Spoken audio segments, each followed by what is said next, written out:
Bonjour, grüezi, buongiorno les petits Suisses.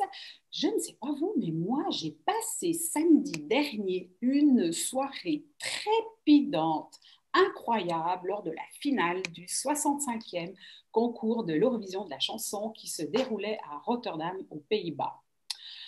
Que d'émotions les concurrents nous ont données et bien évidemment en particulier notre jeune Suisse roman Björn Stiers qui a réussi son pari à 2 marches près et termina à la 3e place du podium avec sa superbe chanson Tout l'univers.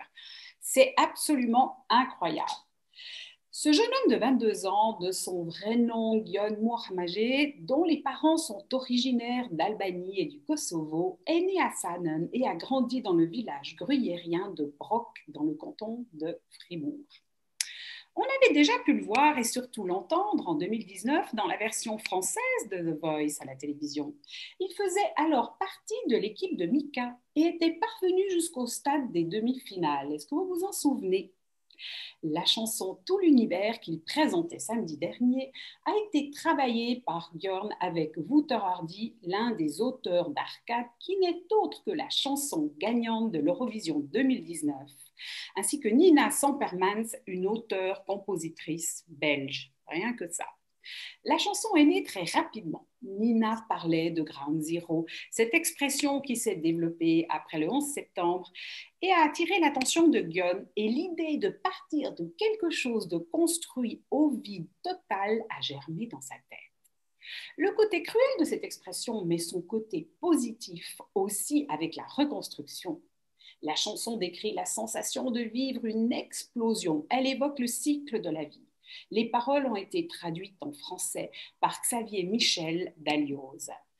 Au départ, elle s'appelait Point d'impact, mais cette chanson est pour Björn très optimiste, je pense aussi. C'est la raison pour laquelle elle a été intitulée Tout l'univers, pour qu'on puisse se projeter. Et dans le clip, Björn voulait montrer qu'on était les seuls à pouvoir chercher des choses en nous pour se battre.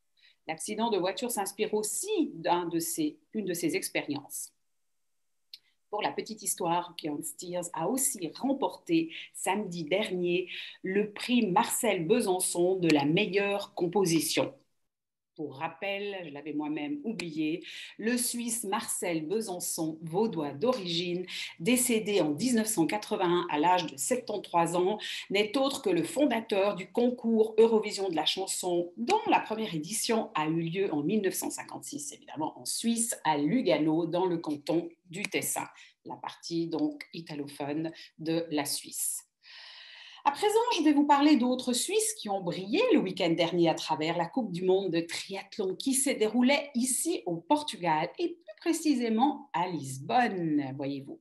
Je parle en particulier de Nicolas Périg, une Zurichoise de 39 ans, la Zurichoise de 39 ans qui a permis à la délégation suisse de terminer en beauté ce week-end de Coupe du monde. Sur la distance olympique, Nicolas Périg a comblé son retard de plus d'1 minute à la sortie de la natation grâce au vélo. Elle a ensuite été la plus rapide à la course des 48 athlètes. 9 semaines à peu près avant les Jeux olympiques de Tokyo, celle qui va disputer ses 5e Jeux a prouvé qu'elle était en forme à 39 ans tout de même. La Suisse a donc quitté le Portugal avec la 3e place par équipe vendredi dernier et la 2e de Max Studer samedi dernier. Bel exploit, merci. Pour terminer sur une note, je pense de ma part plutôt positive, le Conseil fédéral nous a annoncé cette semaine, mercredi passé, un assouplissement des règles d'entrée en Suisse relatives au Covid. Les personnes vaccinées seront désormais exemptées pour une durée de 6 mois de l'obligation de quarantaine, comme de l'obligation de dépistage, ainsi que de l'obligation de fournir leurs coordonnées lors de leur entrée sur le territoire suisse. Enfin, pour cela, il faut toutefois qu'elles soient complètement vaccinées avec un vaccin autorisé en Suisse ou par l'Agence européenne des médicaments, la fameuse EMA ou EMA. L'exemption de quarantaine pour les voyageurs et d'obligation de dépistage lors de l'entrée sur le territoire vaut aussi pour les enfants de moins de 16 ans. Une lueur d'espoir tout de même. Néanmoins, Je vous dis donc à très bientôt, portez-vous bien où que vous soyez et il n'y a pas le feu au lac. La French Radio. Portugal.